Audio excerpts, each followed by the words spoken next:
Welcome to Rewiring the American Edge, the podcast where we explore the intersection of innovation, automation, and policy to ask, what will it take for cities, industries, and people to thrive in a rapidly changing world?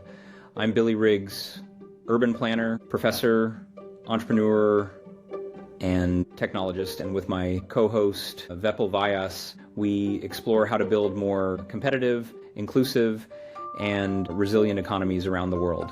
Join us. Welcome, everybody. Welcome to Rewiring the American Edge. I'm Billy Riggs, and I'm your co-host with Vipul Vyas, and this is episode 5. And if you joined us for a last episode, it was pretty epic. Thanks for joining us for a pretty long but I think insightful discussion with Seneca Scott. We talked transport, innovation, and even some philosophy. I think when we think about rewiring, I think we can go deep, but we can also go wide. Today, we're going to talk about decoding the future of innovation and resilience. It's about some of the institutions that are really reshaping our country that relate to state and local governments, universities, nonprofits, about who we work with, who we trust. And I think when we think about the future of automation, innovation, we think about trust and work, this is extremely urgent. And this is about buying software, signing vendor contracts, etc. It's about national security, economic resilience, and it's about leaving kind of doors open to who we influence and who we trust. So the elephant in the room here is what's happening with Harvard, what's happening to the pressure we put on our institutions. And so without further ado, Vip, what's the canary in the coal mine with Harvard right now? Hey, what's up, Vipul? Not much except for everything. Yeah? What's the canary in the coal mine, man? I think we are leaving an era where there was, despite the fact that everyone would say that there's always conflict around the world, we, for the past more than 25 years, I'd say maybe in 35 years since the fall of the Berlin Wall, we're living in an era with that was pretty unipolar. There was one mob don, and that was essentially, in a way, the United States. I don't want to characterize it that way, but there was one dominant power. There weren't multiple crews, if you will, in town. And so you effectively did have a very solid Pax Americana that has persisted for a really long time, as long as many people can remember. Yeah. And as a result, this notion of adversaries and conflicts in a very stark way, we had the war on terrorism, things of that nature, but otherwise it's been everyone sort of to some degree or another falling in line with the US defined world order, and that is slowly eroding. And what that becomes, who knows? The current administration is obviously accelerating that process, but I would probably argue the process was to some extent inevitable given the relevance of some of the institutions that underpin that world order are probably becoming not so relevant anymore. It would be nicer to have an orderly transition to something new with new institutions or upgraded or updated institutions to fill in the roles that are required, but we're not seeing that. And so all that is to say is that now you do have much stronger adversarial networks. So as an example, in the great financial crisis around 2008, when the Chinese were confronted with potentially helping, I think, Russia devalue the dollar, the Chinese actually came to us and said, hey, look, this is going on, just a heads up. We're not really about this and don't want to support it. And so they actively looked at their interest as being very intimately tied with the US and with the world order, which they just really entered with the WTO less than a decade earlier. And so there was no interest on their part to do anything to undermine that. Now there's beyond cooperation or even co-opetition, there's just outright competition for what's perceived to be a fixed pie. Now, what does that all mean? It means that there are many great games going on, and I'll kind of wrap up in another 90 seconds here. There's a lot of things happening that are happening for bigger reasons than we may appreciate on the surface. So, for example, October 7th, the tragedy that happened on that day, and then everything that's happened since then, really was probably the need for Iran to prevent Saudi Arabia from legitimately recognizing Israel in a much more formal way, and the other Arab states falling in line and in suit, and therefore Iran's relative power in the region being undermined, and therefore they kind of, I think, had to press the button, a proxy Hamas, to do what they did. And so that created the whole conflagration we're having there. And then more recently, the India-Pakistan conflict really was to some extent potentially rooted, I don't think anyone knows for sure, in a variety of factors. The rise of India becoming a more stable power, Apple was just about to announce that they're moving manufacturing to India, et cetera, which was going to undermine the China manufacturing growth story and their need to keep those manufacturing jobs. So that conflagration probably has a little tiny bit, if anything, to do with the religious animosities that exist there, and more to do with the economic competition that's emerging. So in the context of this increased era of adversaries and increased competition, there's going to be the desire to influence and manage the narrative to get people on your side versus the other. And so espionage, the ability to influence, the ability to penetrate and understand, and by virtue of that, redirect, is only going to become more significant. And so this is part of free speech, of course, the First Amendment, but also a part of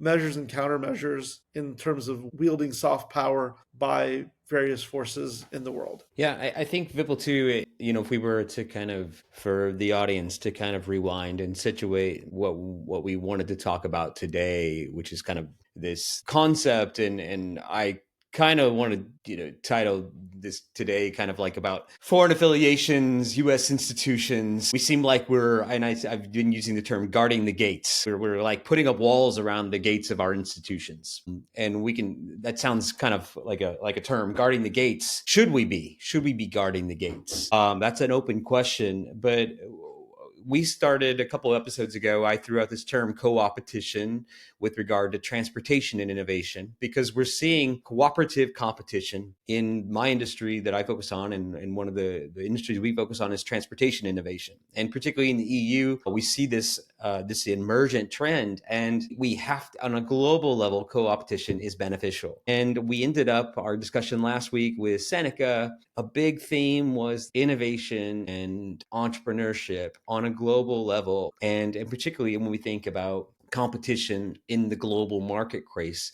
for America to regain its edge. And our theme of rewiring the American edge, it requires a capability of thinking beyond America. And this is like exactly what you're saying by guarding our gates, by like perhaps increasing scrutiny even on specific countries, whether or not it's China, whether or not it's Iran, by having this more protectionist approach, do you stifle, do you begin to stifle innovation even more? And I think I boil it down to the erosion of trust. And we do have tensions with foreign adversaries, but tensions are always balanced with trust. Or they can be mitigated. And negotiations in good faith. Right. And what it comes down to is what happens when trust is lost or further eroded. And in terms of guarding the gates, we really haven't had gates, period, for a really long time, because trust has been so pervasive given the world order that's existed for, as I was talking about, for such a long time.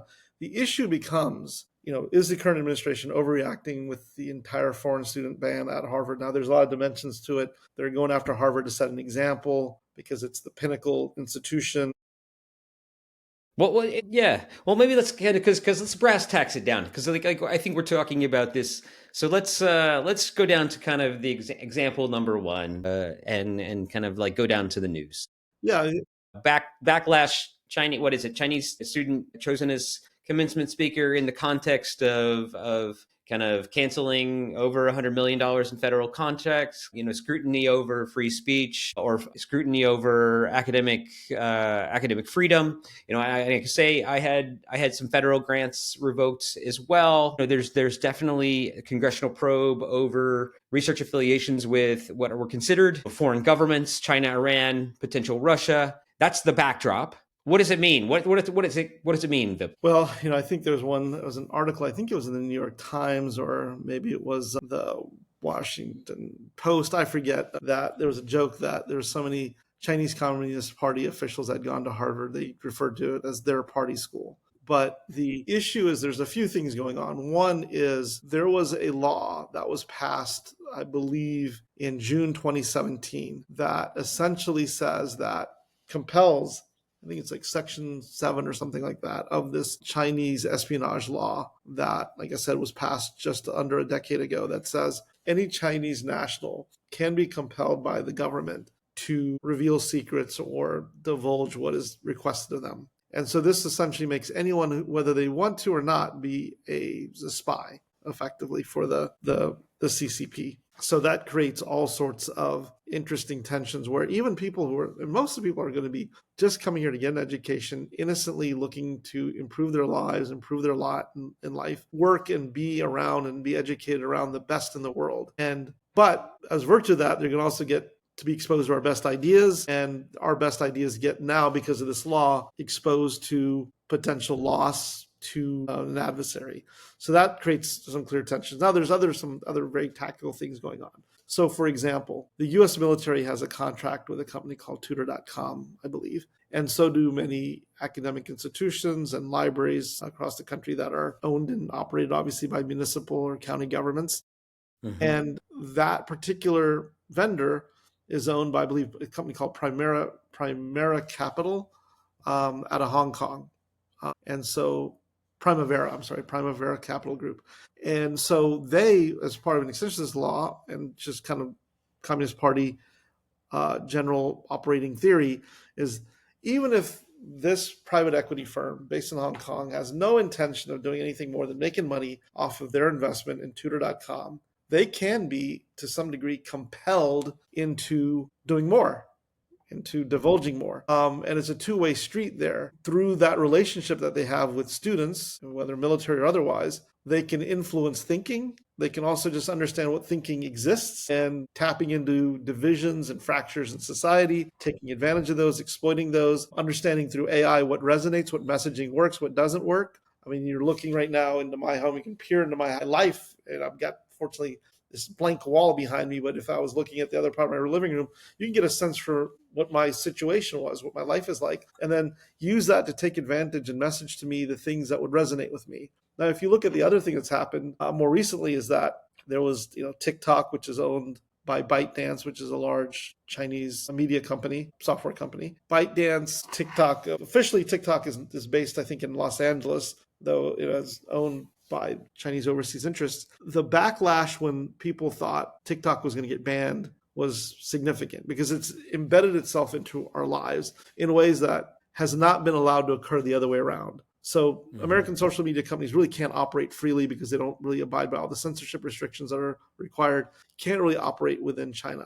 So China, a near-peer adversary, has this completely open access to understand, influence, and shape the thinking in the US, which is really powerful. And I'll just sort of pause on my current little statement here by saying this was something that both the US and the Soviet Union desperately, they spent countless sums of money trying to pull off during the Cold War. We ran, messaging campaigns around the world, and so do the Russians. And some of those even linger today. There's some, things that the Russians planted years ago, especially around the Catholic Church in Latin America, that still are believed. They're just planted there for purposes of, propaganda. But this was really important in the Cold War. And it's going to be important in this conflict or dynamic, let's just call it, as well. And I don't think it's totally appreciated. So when the local library and the Defense Department, it's funny, there's a 2024, December 2024 law that actually requires that the Secretary of Defense, I believe, really evaluate the foreign ownership and interests of these companies that it contracts with.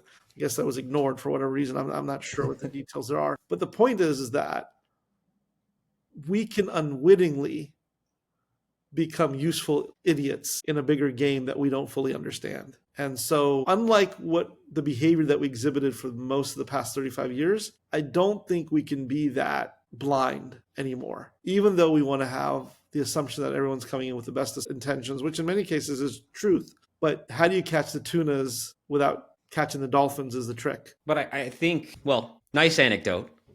Although, catching tunas is probably pretty unsustainable at this point, but And it's all mercury yeah, too, but yeah. whatever. Yeah. Like, so we should probably just not eat tunas or dolphins. But I think if we view, we are a nation of institutions. And despite the fact that like we want to believe that there is one institution to control them all at the top, at the end of the day, these institutions, whether or not it's Harvard or Berkeley or Florida State, whether or not, or UT Austin, we've got these big research institutions that drive innovation. They develop amazing companies and they develop a workforce that drives jobs, that drives the amazing companies that generate economic growth in our amazing company, that employ the American people, that create amazing companies like Waymo, that like Zoox, the companies that I study, that the companies that you go out and create, when you created all these healthcare companies, when you were innovating at the ground floor of speech recognition and at the ground floor of speech recognition AI many years ago. So I think part of the issue here is when you start clamping down on the talent that these institutions can house and the talent that they can recruit, but also that you start restricting just the ability for the choices that they can make, and you make them almost geopolitical entities. My question is, what is their role, and do they have that responsibility? Do they? And so my question to you is, Vipul, what is the answer? Do they become somewhat nation state institutions? Is that their role? And how do they stay competitive? Because if they don't stay competitive, our economy starts to slip. I think there's a few things there. One is we have mastered the art of brain drain and being able to bring the best talent in the world here and cultivate that talent and keep it here, which is ideally what we continue to do. Well, come on, don't depress me completely. Which is ideally what we would continue to do. However, you have some responsibility when a significant portion of your funding is coming from the federal government to not harm the institutions or the country that's paying at least some portion of your freight. Right? Their incentives, the incentives, for example, for a university. I work for a university. They're not national security. The incentives are grants, their budgets, and even incentives for a city, for example. The incentives for a city aren't a geopolitical incentives. And maybe that's wrong. Maybe the incentives should be geopolitical. But it's going to be local budgets, partnerships, maybe reputational risk, but it's not, they don't think in terms of national security. Well, when your budget, Harvard's budget, 34% of Harvard's budget comes from the federal government. You can't be ignorant of national security. You can't be blind to it. So I'm not saying it's the prime motivator, but it's sort of like if I own a business, a restaurant, it's incumbent on me to serve safe food. It's incumbent on me to not have my customers get food poisoning. So it's my obligation in general to mitigate certain risks. I can't mitigate all risks, but there's some obvious ones, right? And it doesn't mean that you have to, then my tuna and dolphin analogies to say, you want to deal with false positives and false negatives in the sense of, you don't want to just say all foreign students are no longer, persona non grata, and therefore you're not even going to fish. You're not even going to go fishing. You're just going to shut it all down. I don't think that makes sense. But at the same time, you can't say, well, I'm going to just let anyone and everything through and not scrutinize anything, because then you're going to do things that undermine other institutions that create the risk that we were just talking about. So to answer your question, what do? Is that you just have to be more mindful and professionally responsible about the decisions you make, which means that don't make certain platforms that are key to your institution, ones that are tied to overseas organizations that may not have the best interest of your institution or the country that you're domiciled in mind. That's not right. Why take that risk? There are domestic alternatives. Why take that risk?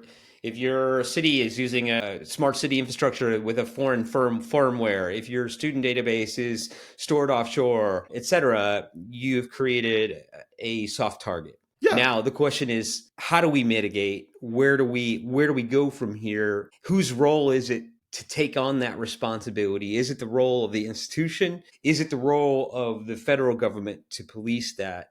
Is it a legislative role? Is it I mean, Basically the risks are only now being understood. yeah, Like I said, if you now know this, it's professionally irresponsible not to do anything about it. So, look, in Europe, you have GDPR, which requires, from a privacy perspective, that things are kept in Europe versus in servers around the world, for, in this case, privacy reasons. But if you are a local government and you have options, as you said, why choose the option that brings on risk that you now know exists that you don't need to? And look, sometimes people say, well, does that mean that people overseas shouldn't use American companies, et cetera? No, I don't think you basically say, well, man, I'm not going to deal with any company that's not domestic. That's not right. It's a global marketplace. But there are certain sensitive areas where it doesn't make sense. You're not going to hand over the ability to access data that's sensitive or to influence people that is a sensitive subject or topic. You're not going to hand that over to someone whose motivations or future motivations you really can't understand. yeah. Or that can fall under someone else's purview, someone else's control. Yeah. It's really an opportunity for, and we should put a link in the notes for this episode to our report on blockchain, because I think it's really an opportunity for some of the other technologies that we've looked in, because I think when we think about like rewiring some of the pieces of the American system, city by city, institution by institution, it has to be clean, transparent, secure, and it's everything we talk about with regard to using blockchain systems for kind of indefensible methods of transparency, but also privacy and security. Yes, I think those are trust enhancing tools, right? And if you think about the narrative wars, which people discount their importance in that, but they ultimately determine policy, right? If you win on whether it's a Ukraine war, the conflict in the Middle East, anything else, public opinion can get swayed one direction or another. And I'm not going to comment about which opinion is right or wrong, doesn't matter.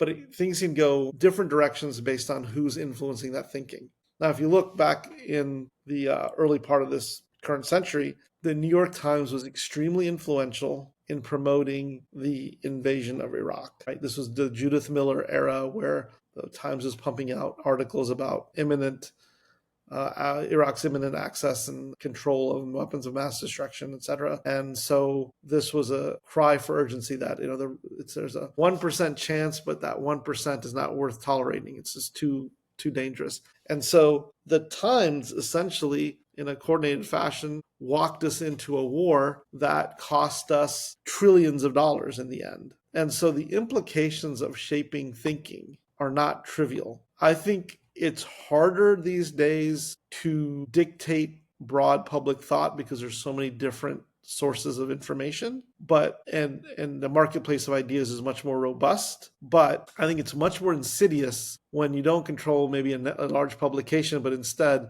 control the small screen access to someone's mind. And again, I'd say, look, the First Amendment applies here. Anyone can say anything to anyone about anything. There's no issue with that, and that should be inviolate. That's not even up for debate. However, handing over the keys to someone who may be less than objective at a critical moment is just not smart. If I had my kid watching TikTok all day, and the algorithm picked up on what they liked, and then they're basically undermining kind of the values I'm trying to instill, I'm not going to be super happy about that. Now, that's just me losing in the marketplace of ideas. But that's one of the reasons why parents don't let their kids do that all day until the child has had some perspective or ability to, some formative years to discern between good and bad ideas. And I'm not saying adults can't do that, obviously. But again, it's creating a risk that isn't worth taking. Yeah. So, I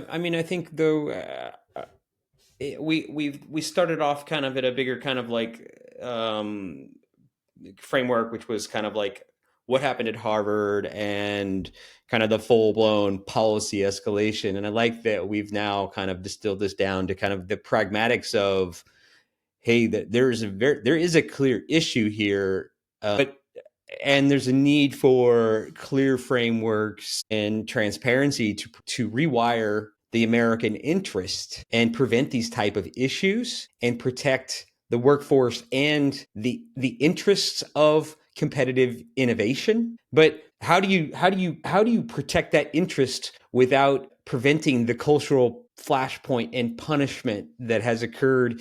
Because I don't think that canceling $100 million in federal contracts incentivizes the fact is that the question remains, is like, it is that type of fear mongering and that type of penalty doesn't get us to make the change and make the strategic investment that it's going to take to shift the conversation and to actually make the investments to onboard and onshore a lot of this this data and these procurement processes that that need to happen here in the US. Well, in all these situations, it's a game of leverage. In the case of the current administration and Harvard, the current administration feels that there are certain policies Harvard has, and whether that's related to admissions, related to advocacy on campus, where they feel that, whether right or wrong, free speech is granted to some but not others, that certain minorities are more tolerated than others. There's a whole range of gripes that are concerns that they have, and they want those concerns rectified. Harvard has, like I said, a third of its budget coming from the federal government. That puts you in a position of vulnerability. That's just the facts. Now, whether it's legal to cut that funding off or not, that's for the courts to decide, but that's what's going on. And so I think just as Harvard has found itself in a position of vulnerability, now they have a $54 billion endowment that they can always dip into and make all this go away, no big deal, I think, which they're loath to do. Institutions should not find themselves in that position. No, certain things you just can't help it, like you're a government institution, you are what you are, you're a library system, a local school district, whatever. But at the same time, again, for the same reason, you don't want to put yourself in a position of vulnerability.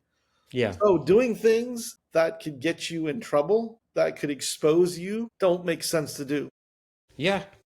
And I think it's when we think this lesson of guarding the gates, this lesson, Harvard story, irrespective of the political windup, it's a warning, but it's also an opportunity. And I would say it's not only for kind of cities, for university presidents, for researchers. It's also kind of a reminder for CEOs, for CIOs, for other nation states and around the world, kind of to be smarter, to build smarter. It's to kind of revisit decisions they've made in the past. One thing that comes immediately to mind for me is that for years, and two episodes, I talked about this. I talked about the EU's decision to take in, basically open the floodgates to BYD. This Chinese automaker has been just selling tons of electric vehicles and outpacing all other electric car makers in Europe. And so you have basically all kinds of surveillance being offshored to China. And so have tons those are of smart cars with lots of cameras. Smart cars, smart data being basically offshored to China. I think it's a strategic security risk that, for example, the EU has not grappled with yet. Well, you just saw what happened in Ukraine with the drones, right? Like, imagine a little bit more data, a little bit more insight, and maybe that's unavoidable. But what you say is really an important point, that these are, to your example, governmental decisions. This is something that we're okay with. And look, the opposite side of that is now the shift to green technology and reduced emissions is going to happen faster and cheaper. One thing we have to realize is that no one now is immune to getting in the crossfires of these big geopolitical games. Harvard, with the whole Palestinian-Israeli conflict, found themselves on the wrong side of the administration, and they're probably suffering for it. That's probably some dimension to it. So no one is immune. Even your local library is not going to be immune. Boeing got a massive order of jets, canceled from China, right? That they had to unload somewhere else. They're a company that just caught in the crossfire. The issue is you can't say that's not fair. You can't just go to that's not fair. What did I have to do with any of this? That's maybe all true, but it doesn't discount the reality that we're all stuck in the middle of this. The anecdote for that is like we should not call it guarding the gates. We should say think about who you're letting through the door. That's like that's just like inviting somebody in. Yeah, I mean the issue is just becoming, you have to be mindful. Before you do vendor relationships, if you're someone at the city or county government. You're just doing, okay, look, I'm going to base it on price and perceived quality and value, and there's some simple dimensions that I'm going to manage an RFP through. Now I've got to take on these geopolitical risks and exposures. What are you serious? Sadly, yes, you're going to find yourself in a newspaper headline that you don't want to be in if you're not conscious of this stuff. And then your funding's at risk. You're going to get all kinds of scrutiny you don't want. It's going to become a mess, and it's all avoidable. So wise. So my final word is, hey, I think innovation without security is a gamble. Let's Well said. wire the edge with intention. Vip, final word from you. The world is getting more complicated, and our thinking has to match the times. Sadly, we lived in an area where we could innovate faster and more energetically and without looking out over our shoulders, because there was a high trust environment, as you described, as you said. Now we have to spend some of that energy that could be used for innovation to manage risk and be more cautious, unfortunately, which is going to be a throttle on innovation, but hopefully if we do it right, not a significant throttle. Well, thanks everybody for listening. Let us know your questions, subscribe, share, keep the conversation going. We will see you next time. This has been Rewiring the American Edge, global conversations on innovation, automation, and the future of competitive cities. I'm Billy Riggs. Thanks for joining us. Our series is sponsored by the University of San Francisco Automation and Innovation Fund. If you're interested in supporting our students or work, reach out via email. Also, please connect with us on social media and LinkedIn. We would love to hear from you. Until then, all the best.